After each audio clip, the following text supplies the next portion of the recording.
Hello everyone. Welcome to the new visitors and welcome back to the old visitors. और अगर channel को subscribe नहीं किया तो प्लीज़ चैनल को सब्सक्राइब करिए. तो आज हमारे साथ है मेरी छोटी बहन, नॉट हाइट में मुझसे बड़ी और एज में मुझसे छोटी, आस्था. आस्था, आप सबको hello hi. Hello everyone, how are you? आज हम दोनों बैठे हैं साथ आस्था की स्कूल लाइफ के बारे में डिस्कस करने के लिए.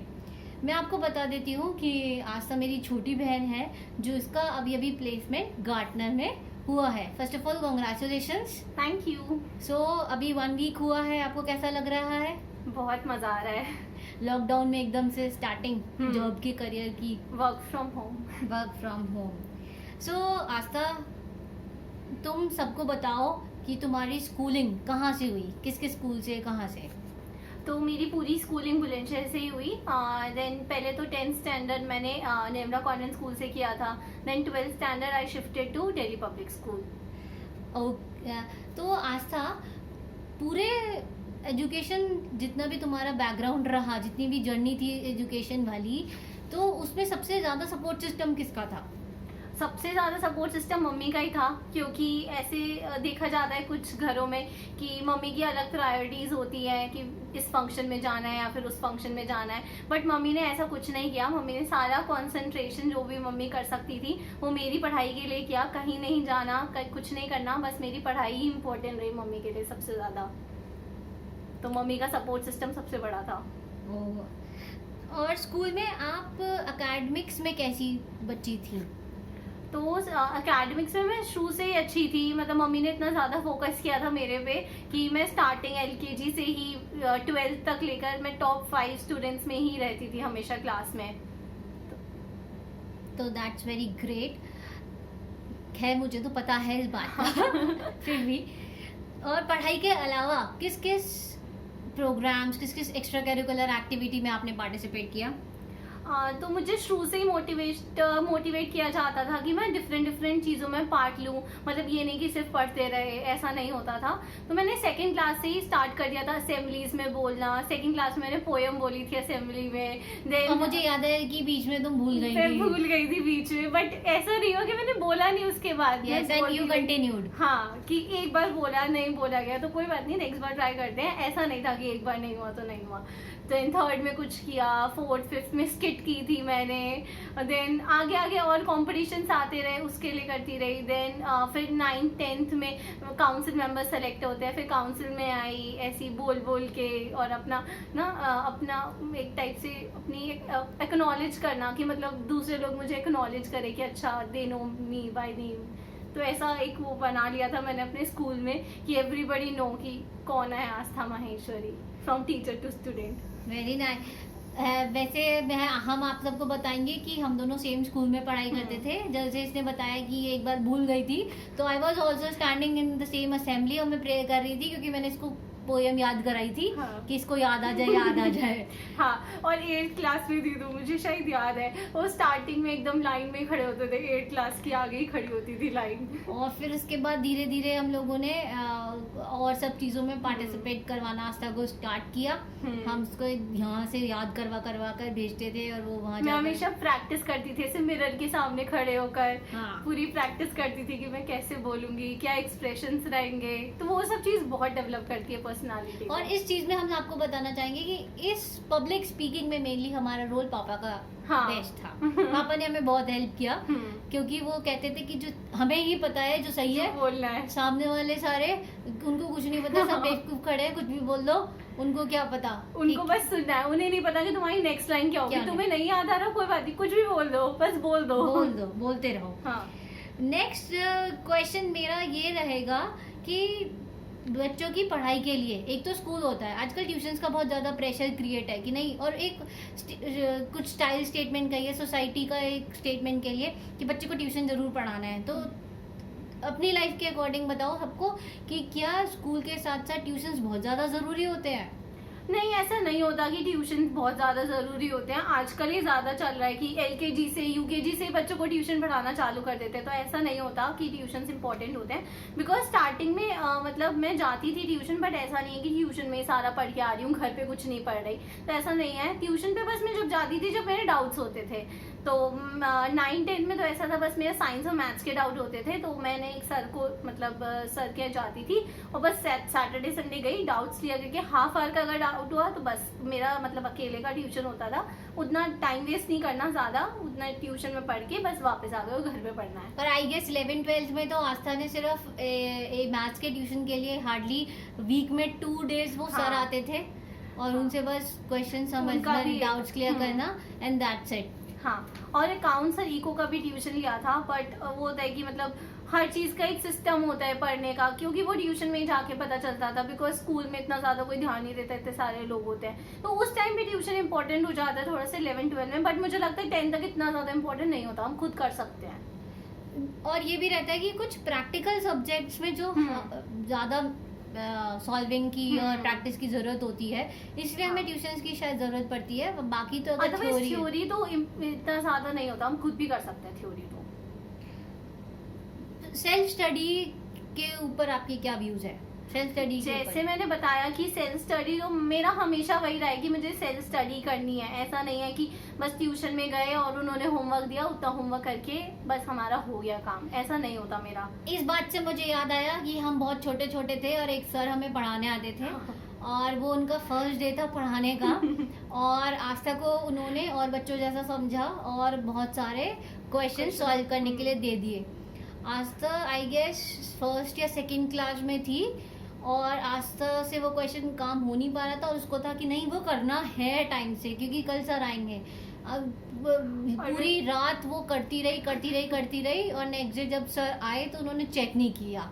और फिर मम्मी ने बोला था, क्योंकि मम्मी भी मेरे साथ उठी हुई थी क्योंकि मैं छोटी थी, तो मम्मी ने फिर उन्हें बोला कि जितना उसने किया है ना आप उतना चेक करके जाइए। और फिर उनसे कैलकुलेटर से भी सॉल्व नहीं हुए इतनी जल्दी, वो बेचारे 2 घंटे तक बैठे रहे, उनसे क्वेश्चन ही सॉल्व नहीं हुए वो वाले, फिर वो आधा छोड़ के चले गए, वापस नहीं आए। फिर वो वापस नहीं आए। इससे हमें याद आया कि हमने आई गेस 10 to 12 14 टीचर्स हाँ, ऐसे ही, क्योंकि वो लोग हमें और बच्चों की तरह ट्रीट करते थे और 10 to 14 टीचर्स हमने ट्यूशन और टीचर्स कुछ बदल फिर दिए मम्मी थे। हमारी फोकस भी करती थी। कुछ लोगों की प्रोनाउंसिएशन इतनी गंदी होती थी कि मतलब थोड़ा ना गांव टाइप वाला बोलते थे, मम्मी वैसा नहीं चाहती थी कि हम उस लेवल पे पढ़ें, तो वो थोड़ा बेटर चाहती थी कि अच्छे से हमें नॉलेज मिले, तो इसलिए फिर कुछ टीचर्स ऐसे इंग्लिश पे भी फोकस था, पढ़ा हाँ। वो सही रहे हैं गलत रहे हैं वो भी मम्मी क्रॉस चेक करती थी। तो इस तरीके से हमने 10 to 14 टीचर्स चेंज कर दिए। अब जैसे तुमने बताया कि एक 10th तक का स्कूल था निर्मला, जिसमें 10th तक की पढ़ाई करी, उसके बाद suddenly you have switched 11th and 12th के लिए इन डीपीएस। तो उस स्विच में, उस चेंज में, जब आपने एक स्कूल से दूसरे स्कूल में ट्रांसफर हुए तो क्या प्रॉब्लम्स आई? हाँ, बहुत प्रॉब्लम्स आती हैं जब हम शिफ्ट करते हैं, बिकॉज 12 ईयर्स कहीं एक जगह पढ़े एंड देन दोबारा शिफ्ट करना है, सब कुछ चेंज हो जाता है, यूनिफॉर्म से लेके फ्रेंड्स तक और सब कुछ चेंज हो जाता है, टीचर्स चेंज हो जाते हैं। वहाँ मैंने 10 तक इतनी अच्छे में बता रही थी कि आस्था माहेश्वरी, एवरीबडी न्यू कि आस्था माहेश्वरी कौन है, देन फिर से एक वो नई पहचान बनाना अपनी, तो it is very difficult. Starting से ऐसा लगता है कि स्टार्टिंग से हमें सब टीचर्स को जानना पड़ेगा, उनका कैसा नेचर है, उनके साथ एडजस्ट करना पड़ेगा, फिर उस स्कूल के अलग रूल्स रेगुलेशंस होंगे, उन पे फोकस करना पड़ेगा, तो इट्स वेरी डिफिकल्ट। और फिर ऐसा भी होता है कि हर स्कूल के जो पहले से पढ़े होते हैं बच्चे वहाँ पे, उनको ज़्यादा प्रेफरेंस दी जाती है ऑब्वियसली, बिकॉज द टीचर्स जो वहाँ पे हैं दे न्यू कि कौन कौन है वहाँ पे, तो उनको प्रेफरेंस दी जाती है, उस पे फिर कंपटीशन आ जाता है, वो थोड़ा सा डिफिकल्ट होता है हर स्टूडेंट के वो लिए। कंपटीशन और डिफिकल्ट हो जाता है एक न्यू स्टूडेंट्स के लिए, लेकिन उसमें भी आस्था ने अचीव किया और she was also a part of the council members. Yes, 11th में I was discipline in charge and 12th में आई वाज कल्चरल सेक्रेटरी। हाँ, तो वहाँ पर जाकर भी आपने एक इमेज सेट कर ली फाइनली, एक स्क्रैच से स्टार्ट किया, but still somehow you managed कि एक लेवल सेट हो जाए। क्योंकि वही मेरा भी सेम स्कूल स्विच हुए, तो पहले जब इनिशियल स्टेजेस में हम दोनों बहुत रिजेंबल करते हैं face wise. Everybody thought that I am Disha Maheshwari only. हाँ. No, everybody was calling me. अरे तुम दिशा माहेश्वरी को जानती हो क्या? You look exactly like her. हाँ, एंड सडनली ट्रांसफॉर्म होती चली गई और उसने अपनी जगह खुद बना ली। हाँ. और लेकिन चलिए, ये तो एक एक्स्ट्रा कैरिकुलर इमेज सेटिंग वाली बात हुई। एकेडमिक्स को लेकर भी तो तुम्हें प्रॉब्लम आई थी। हाँ, एकेडमिक्स को लेके भी हुई थी बिकॉज 11th में एक नो एंट्रेंस टेस्ट होता है। They make entrance is so difficult, मतलब इतना ज़्यादा डिफिकल्ट बना देते हैं कि दूसरा बच्चा उसे क्लियर ही नहीं कर जो बाहर पाता। से आ रहा है। हाँ, जो बाहर से आता है, इट इज़ वेरी डिफिकल्ट क्योंकि वो वहाँ में 10th तक एनसीईआरटी पढ़ाई जा रही है and they are asking R D. Sharma के questions, so it is very difficult to answer them. तो जब मैंने फिर आंसर, मतलब जितना मुझसे हो पाया, was a very good student at till 10th, अब जितना हो पाया आई कुड आंसर, बट फिर नहीं हुआ, मेरा इतना अच्छा स्कोर नहीं आया जिस वजह से मुझे मैथ्स भी नहीं दे रहे थे वो लोग डीपीएस में। बट उन्होंने बोला कि अगर if I am able to score good marks in the first exam तो वो मुझे देने देंगे मैथ्स, एंड उसमें मैंने फिर 50 में से 46 स्कोर किया था मैथ्स के एग्जाम में, जो सबके लिए सेम आया था paper, and I was I scored the highest marks उसमें। तब उन्हें पता चला कि अच्छा I am good at studies, तब उन्होंने मुझे मैथ्स दी। कंफर्मेशन का एक स्टैंप लग गया था। So this is the difficulty जो तुम्हें फेस करनी पड़ती है। तुम्हें वहाँ पे सबको प्रूव करना पड़ता है कि अच्छा we are good at this, तुम हमें दे दो ये चीज ना। नहीं तो लोग सोचते हैं कि पहले वाले स्कूल में ऐसे ही मार्क्स दे दिए थे। They said this. हाँ, दैट वाज देयर मेंटालिटी ना, कि ऐसे ही दे दिए थे मार्क्स और बच्चे कुछ पढ़ते नहीं है। आपने 11th में कौन सी स्ट्रीम चूज करी थी? Commerce. Commerce with maths. Commerce with maths. Maths. तो जैसे डिफरेंट स्ट्रीम्स हैं, कॉमर्स है, मैथ्स है, sorry commerce, science, arts, humanities, तो लोग ऐसा क्यों सोचते हैं कि जो लोग साइंस ऑप्ट करते हैं वो बहुत ज़्यादा इंटेलिजेंट, देन कॉमर्स वाले आते हैं, उसके नीचे कहीं आर्ट्स ह्यूमैनिटीज वाले आते हैं, आर्ट्स ह्यूमैनिटीज वाले तो कुछ होते ही नहीं है। तो ये कहाँ तक परसेप्शन ठीक है? ये परसेप्शन मेरे हिसाब से तो बिल्कुल भी ठीक नहीं है, क्योंकि ना अभी तक सब बोलते हैं, मतलब इट्स लाइक ऐसा नहीं है कि वो 11th-12th में खत्म हो जाता है, वो चीज़ अभी तक बोली जाती है कि अरे तुमने साइंस नहीं ली थी, या फिर तुम साइंस में अच्छे नहीं थे क्या जो तुमने साइंस नहीं ली। तो मैं 10th तक I was the highest scorer, मैं तीनों सेक्शंस में, इवन ये नहीं कि एक सेक्शन में, तीनों सेक्शन में मेरे अच्छे मार्क्स आते थे। लेकिन वो होता है कि इंटरेस्ट की बात होती है, ऐसा थोड़ी ना कि किसी ने बोला कि अच्छे नहीं हो तो तुम साइंस ले लो उसको दिखाने के लिए, ऐसा नहीं होता। जो तुम्हारा मन है तुम वो लो। तो मेरा मन था थोड़ा कॉमर्स बिजनेस साइड जाने के लिए, तो इसलिए मैंने कॉमर्स ऑप्ट की। तो ये परसेप्शन बिल्कुल भी ठीक नहीं है। कुछ लोग तो प्रेशर में आके इसलिए साइंस ले लेते हैं और फिर वो अच्छा स्कोर नहीं करते वहाँ पे जाके, क्योंकि उन्हें साइंस समझ नहीं आती, मैथ समझ में नहीं आता, इंटरेस्ट भी नहीं होता उनका। इंटरेस्ट भी नहीं होता। तो इससे अच्छा बोलो जहाँ पे तुम अच्छे हो, किसी को क्या प्रूव करना है। और अच्छा इनफैक्ट मेरे अकॉर्डिंग भी अगर देखा जाए तो जो साइंस वाले, साइंस और कॉमर्स तो एक चलिए साइड में रख दीजिए, जो लास्ट स्ट्रीम होती है हमारी आर्ट्स ह्यूमैनिटीज वाली, जिसको बिल्कुल ऐसे समझते हैं कि ये तो बिल्कुल ही लास्ट स्टूडेंट्स हैं, उनका कुछ नहीं होता। और देखें तो IAS IPS वही बच्चे बनते हैं जिनके पास आर्ट्स बैकग्राउंड होता है। तो मेरे ख्याल से ये साइकिल उल्टी हो चुकी है बिल्कुल, starting with the arts humanities, then coming to commerce and then science. और मेन बात है जिसका जिसमें इंटरेस्ट हो वही करे। तो ऐसा नहीं है कि साइंस वाले ही एकदम इतने अच्छे निकलेंगे फ्यूचर में, या ह्यूमैनिटीज वाले ही अच्छे निकलेंगे। वो इंटरेस्ट की और पर्सन टू पर्सन की बात होती है। और बहुत सारी बात ये होती है ना कि कई बार सोचते हैं कि नहीं डॉक्टर का बेटा है तो डॉक्टर बनेगा, इंजीनियर का बेटा है तो इंजीनियर बनेगा। हाँ, ऐसा भी जरूरी नहीं है। जिसको जिस फील्ड में इंटरेस्ट हो उसी फील्ड में जाना चाहिए, क्योंकि अगर उसमें नहीं जाओगे तो फिर वो सक्सीड भी नहीं हो पाओगे आगे उसमें। आजकल भी अगर हम देखें तो एक मार्क्स की जो रेस है कि कौन सबसे ज्यादा मार्क्स लाता है, मतलब पेरेंट्स तो ये एक्सपेक्ट करते हैं कि वो होता है ना जो अप्सरा पेंसिल गाइड आता है, extra marks for good hand writing, तो वो भी मिल जाए बच्चे को कि अगर 99.5 आया तो 0.5 भी क्यों कटा। तो कितना ज्यादा जरूरी है ये मार्क्स को इतना बर्डन और सबसे आगे रखने की? मुझे लगता है ये अभी का नहीं है, ये पहले भी था कि मार्क्स के पीछे लोग जाते थे कि अच्छा 6 में मैंने तुमसे ज़्यादा मार्क्स लाए थे पर 10 में तुम ज़्यादा लाए। तो ये पूरा टाइम ना कंपटीशन रहता है, लोगों को बहुत बहुत टाइम क्लासेस तक याद रहता है कि कौन फर्स्ट आया था कौन सेकेंड आया था। पर ऐसा नहीं है कि हमें मार्क्स पे कुछ ज़्यादा फोकस करना चाहिए। मतलब ये सबके घर पे होता है, मेरे घर पे भी होता था कि अच्छा टॉपर के 50 आए, तुम्हारे 48 क्यों आए, मतलब 50 भी आ सकते थे, अगली बार और मेहनत करो। पर ये चीज़ नहीं सुननी चाहिए, एक कान से सुनो दूसरी कान से निकाल दो। तुम्हें पता है तुमने अच्छा किया है तो बस यही रखो कि अपना बेस्ट दो। ये नहीं कि तुम्हें आता था तुम छोड़ाओ या फिर तुम थोड़ा और कर सकते थे, ये बाद में रिग्रेट नहीं होना चाहिए। बस ये बात है कि उतना मार्क्स पे फोकस मत करो। टॉपर को लाने दो जितना लाना है मार्क्स, वो 50 में से 55 लाए, कोई फर्क नहीं पड़ता। बस तुम में जितना अच्छा कर सकते हो तुम करो। और वो पेरेंट्स से क्या कहना चाहोगे जो ये मार्क्स के ऊपर फोकस करते हैं? स्टूडेंट्स तो ठीक है कि कॉन्सेप्ट पे ध्यान लगाओ इंस्टेड ऑफ की running towards the marks. Exactly, तुम्हें समझ आना चाहिए कि पढ़ाया क्या जा रहा है, उसके एप्लीकेशंस क्या क्या हैं। मतलब हमें पता ही नहीं होता ट्रिग्नोमेट्री के एप्लीकेशन क्या है, या फिर जो हमें मैथ्स में और चीजें पढ़ाई जाती है उनके एप्लीकेशन क्या है। तो मुझे लगता है कि एप्लीकेशन ज्यादा इंपॉर्टेंट है कि हम कहाँ कहाँ यूज कर सकते हैं उसको, अदरवाइज मार्क्स के पीछे भागना। उन पेरेंट्स से क्या कहोगे?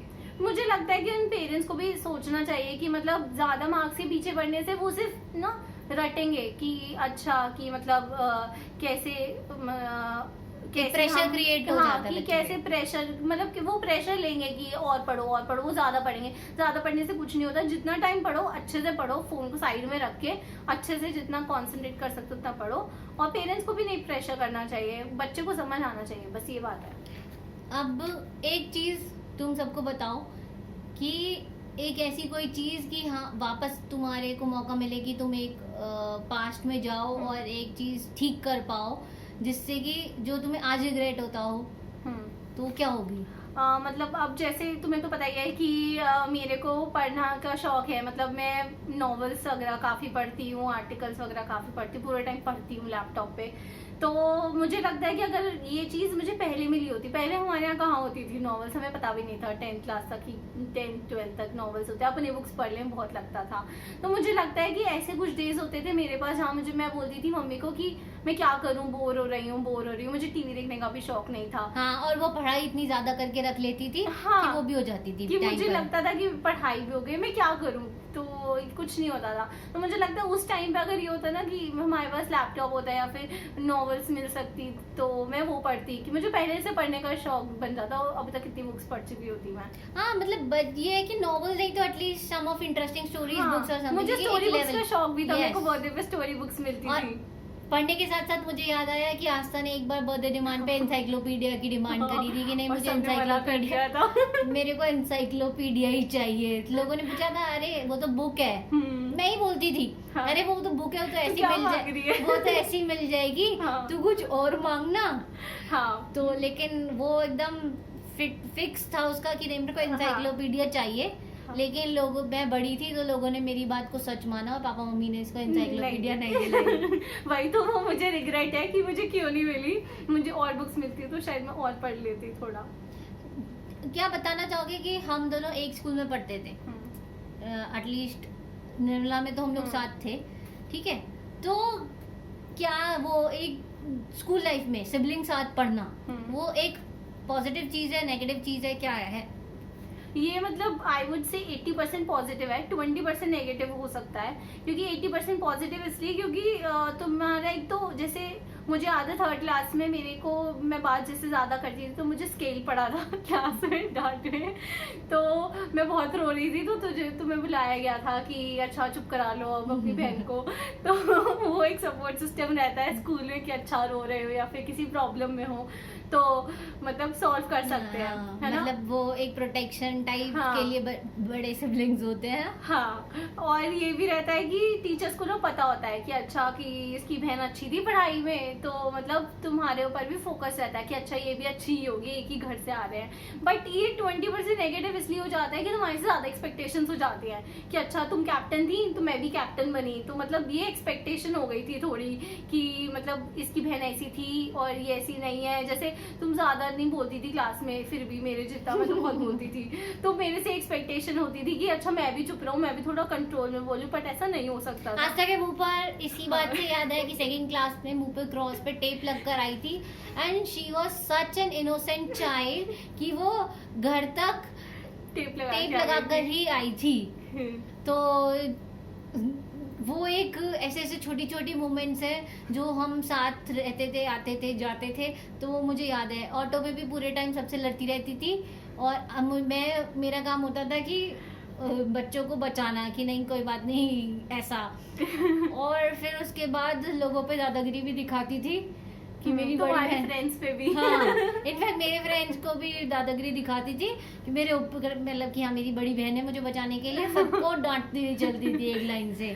हाँ हम लोगों की इतनी ज़्यादा माना जाए तो इतनी ज़्यादा यादें हैं एक साथ स्कूल की कि उनको उसको अगर हम पूरे दिन भी बात करते रहें तो वो कभी ख़त्म, endless topic of discussion. Last में मैं तुमसे यही पूछूंगी, और मैं क्या पूछूंगी, मैं तुम सबको क्या बताना चाहोगी, कोई ऐसी चीज़ 2 लाइन में कंक्लूड करने के लिए कि वो किस चीज़ पर फोकस करें आजकल के स्कूल के बच्चे, कि जिससे कि उनको आगे जाकर रिग्रेट ना हो, या उस तुम्हारी बात से उनका कोई किसी का क्वेश्चन सॉल्व हो रहा हो या किसी को मोटिवेशन मिले। मतलब मुझे लगता है कि ऐसा होता है कुछ बच्चे ना पढ़ाई में ही रह जाते हैं, या फिर कुछ बच्चे एक्स्ट्रा करिकुलर एक्टिविटीज में रह जाते हैं कि सिर्फ स्पोर्ट्स ही या फिर कुछ एक्स्ट्रा करिकुलर एक्टिविटी और कोई। तो मुझे लगता है कि बैलेंस होना चाहिए। ऐसा नहीं कि तुम पढ़ाई में ही लगे रहो पूरे टाइम कि अपनी बुक खोली और बस पढ़ते रहो, तुम्हारा पीटी पीरियड चल रहा है तो भी, पर ऐसा नहीं है। सब जगह अपने अपने टाइम पे सब चीजें इंपॉर्टेंट होती हैं। तुम अगर गेम्स पीरियड है तो तुम खेलो, तुम्हें जो भी आता है जो भी पसंद है खेलो, तुम्हें डिबेट कॉम्पिटिशन में बांट दो जैसे मैं लेती थी। जो भी अपॉर्चुनिटी मिले कभी उसे मिस नहीं करनी चाहिए। जहाँ भी तुम्हें लगता है कि तुम अपना कंट्रीब्यूशन दे सकते हो, जैसे मैंने इंदौर गई थी 2 बार ही चली गई थी Indore, And that was not an education, that was an educational trip. वो कोई मस्ती वाली ट्रिप हाँ। नहीं थी, वो एक ऐसी जगह थी जहाँ पर आपको खुद ही और बर्तन भी धोने पड़ते थे और तुम्हारे स्कूल पास यूनिफॉर्म में रहना होता था। फोन नहीं था, पूरे टाइम तुम्हें पढ़ना है वहाँ पे हाँ। जाके, ऐसी ट्रिप थी मेरी। तो मुझे लगता है लेकिन बहुत कुछ सीखने के लिए मिला। मैं थोड़ी इंडिपेंडेंट बनी उस वजह से कि अच्छा मैं 7 डेज अपने आप रही, अपने बेसिस उस पे रही, अपने पर रख के। तो मुझे लगता है कि ऐसी छोटी छोटी अपॉर्चुनिटीज आती रहती है सबकी लाइफ में। हमें लगता है कि ये कौन करेगा, ये छोड़ो ये सब। मुझे लगता है वो सब नहीं छोड़नी चाहिए, हर चीज का एक्सपीरियंस लेना चाहिए। जो अपॉर्चुनिटी है उसको ग्रैब करते हुए चलना हाँ, चाहिए। तुम्हें नहीं पता कि उससे क्या निकल के आएगा, क्या चीज तुम्हारे अंदर डेवलप हो जाएगी, वो टाइम के साथ होता चला जाएगा, तुम्हें पता भी नहीं और चलेगा। कहाँ हेल्प कर जाएगी पता ही हाँ। नहीं चलेगा कि किस पॉइंट पे वो आगे हेल्प कर जाए। एग्जैक्टली। मेरी भी रिक्वेस्ट पेरेंट्स से यही है कि वो सिर्फ पढ़ाई पढ़ाई पढ़ाई के पीछे ना भागें। जैसे कि हम लोगों के पेरेंट्स ने कभी भी ये नहीं करा कि नहीं तुम काउंसिल में पार्टिसिपेट नहीं करोगे, तुम डिबेट में नहीं करोगे, तुम डांस में नहीं करोगे। हम Even लोग शायद घर में स्कूल में हर चीज में पार्टिसिपेट किया है। इवन मैं स्कूल के बाद इतनी देर तक रुकती थी कई बार कि काउंसिल में रहने की वजह से। तो ऐसा नहीं था कि इतनी लेट क्यों आ रहे हो या फिर तुम्हारे ट्यूशन मिस हो जाएंगे इस वजह से। मम्मी को था कि जितने टाइम तुम्हें रहना है, मतलब जो करना है तुम करो, हाँ फुल करो। और कभी कभी होता था कि कोई स्पीच कंपटीशन है, डिबेट कंपटीशन है, तो हम सोचते थे कि अरे नहीं छोड़ो ना, अभी हमें पार्टिसिपेट नहीं करना। लेकिन अगर हम अपने घर पर आकर बताते थे तो हमारे घर वाले कहते थे क्यों नहीं करना, हाँ करो करो कुछ तो मिलेगा सीखने को। हाँ। तो कुछ तो हेजिटेशन जाएगी। तो इवन हम पोएम्स में लिखते भी थे मम्मी के साथ मिलके कि पोएम कंपटीशन है, तो हम खुद से भी पोएम्स लिखने लगे सब थे। चीज करी है। और इनफैक्ट पेरेंट्स हमें सपोर्ट करते थे कि नहीं करो करो। और शायद आज यही एक रीजन है कि आज हम दोनों आपके सामने ये बात कर रहे हैं या इस लेवल पर हम बोल पा रहे हैं, क्योंकि यही हमने पब्लिक स्पीकिंग बहुत बचपन से स्टार्ट कर दी। तो पेरेंट्स से यही रिक्वेस्ट है कि वो सिर्फ बच्चे को पढ़ने पे ना ध्यान लगाएं, या ये ना कहें कि नहीं स्पोर्ट्स में पार्टिसिपेट मत करो, टाइम वेस्ट होगा तुम्हारा। इवन कुछ बच्चों को, जैसे मेरी कंप्लेंट आती थी हमेशा 2nd क्लास से लेकर 12th क्लास तक मेरी बोलने के पीछे कंप्लेंट आई है। तो ऐसा नहीं है मम्मी ने मुझे डांट लगाया हो या फिर टीचर्स अगर देख रही हो तो वहाँ सुन लो सब मेरी मम्मी ने मेरे को कभी नहीं रोका कि क्लास में तुम मत बोलो। तो जितनी भी सीट्स मेरी चेंज हुई तो कोई फायदा नहीं हुआ, मैं अभी भी बोलती हूँ हमेशा। तो कितना भी चुप करा लो नहीं होते। तो आज तक नहीं हुई, आज तक नहीं हुई। तो वो अच्छी बात है कहीं ना कहीं कि मैं इतना बोल सकती हूँ। आज किसी भी पब्लिक प्लेटफॉर्म पे मैं बोल सकती हूँ कि मतलब कितना भी बुलवा लो मुझसे। तो ये मेरी अच्छी क्वालिटी निकल के आई। तो ये चीज, ये सपोर्ट बहुत और इम्पोर्टेंट है। एक और चीज होती है कि अगर टीचर के पास कुछ कंप्लेन नहीं होती तो वो यही कह देते हैं कि बच्चा बोल तो बहुत है। लेकिन इसकी टीचर ये कहती थी कि ये क्या करती थी, अपना काम करने के बाद बोलना स्टार्ट करती थी तो और बच्चे डिस्ट्रैक्ट होते थे। इसकी ये प्रॉब्लम थी। तो इसलिए टीचर और बच्चों की जगह इसी को ही डांट लगाती थी कि ये और बच्चों का काम नहीं करने देती है। तो ये जो खट्टी मीठी हमारी यादें हैं कि स्केल पढ़ना, मुंह पे टेप लगना, फिर बातें करना, फिर कभी हम टॉप लेवल स्कॉलरशिप पर हैं या 11th-12th में हम लोगों ने स्कॉलरशिप हाँ, स्कॉलर मुझे बैच होल्डर्स scholarship- डे, हाँ, स्कॉलर बैच भी मिले हम, मुझे स्कॉलरशिप भी मिली थी इवन यूपी गवर्नमेंट की साइड से यस। टॉप स्कूलर्स में। तो ये सारी चीजें एक बहुत हमारे हार्ट के बहुत क्लोज हैं, और वो होता है ना कि जो दिल में बात होती है वो निकलती ही रहती है। इस चीज के साथ हम इस कन्वर्सेशन को एंड करते हैं। और प्लीज अगर आप किसी भी बच्चे का, किसी भी पेरेंट का कोई भी डाउट, कोई भी क्वेश्चन क्लियर हुआ हो इस वीडियो से, अगर उसको हेल्प मिली हो, या तो फिर कोई क्वेश्चन हो भी तो they can comment down below. या अगर आपके पास कोई भी क्वेश्चन तो प्लीज कमेंट करिए। आस्था या मैं, जिसके पास भी उस चीज का सोल्यूशन होगा, आंसर होगा, तो definitely we will answer and we will try to give our best answer और ओपिनियन। तो प्लीज डालिए, हम जरूर उनकी हेल्प करेंगे। और ये कोई भी फ्री ऑफ कॉस्ट है, तो प्लीज चैनल को सब्सक्राइब करिए, शेयर करिए, लाइक करिए। Thank you so much. तो Aastha, bye bye bye. Bye all of you, we will meet again.